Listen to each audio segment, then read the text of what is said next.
Bro, Bangalore ഇത്ര ചൂടില്ല. Bangalore full ചില്ല. ആകെ ഹോട്ടായിട്ടേ കുറച്ച് ചിക്സേ ഉള്ളൂ. ചിക്സ്. ഇവിടത്തെ അത്ര ചൂട് വേറെ എഫേർട്ടേ ഇല്ല.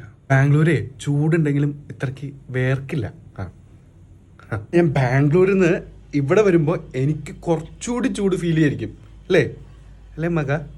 അതെ. ഒരു വേർത്താലും പക്ഷെ ഇത്ര ചൂട് ഫീൽ ചെയ്യില്ല. ഇവിടെ ബ്രൂവറി ഒന്നുമില്ല. ഞാൻ ഈ ചൂട് കഴിഞ്ഞാൽ കൊച്ചിക്കുള്ളൂ. പുതിയ ജോലിക്ക് കയറോ? ബാംഗ്ലൂർ തന്നെ. പക്ഷെ work culture, Saturday Sunday off, ചോദിച്ച പാക്കേജ് പ്ലസ് ഇൻസെന്റീവ്, കൂടാതെ 2 ലിറ്റർ വെള്ളവും കമ്പനി പ്രൊവൈഡ് ചെയ്യും. വർക്ക് കൾച്ചറേ. ബാംഗ്ലൂർ വേർത്താലും ഇത്രക്ക് ഉഷ്ണമില്ല. ബ്രോ, നീ എന്തിനാണ് ഈ ചൂടത്ത് ഇവിടെ കഷ്ടപ്പെട്ട്? നീ എൻ്റെ കൂടെ ബാംഗ്ലൂർക്ക് വരുമ്പോൾ ഒരു 5-8 ലിറ്റർ വെള്ളം കൂടി എടുത്തു.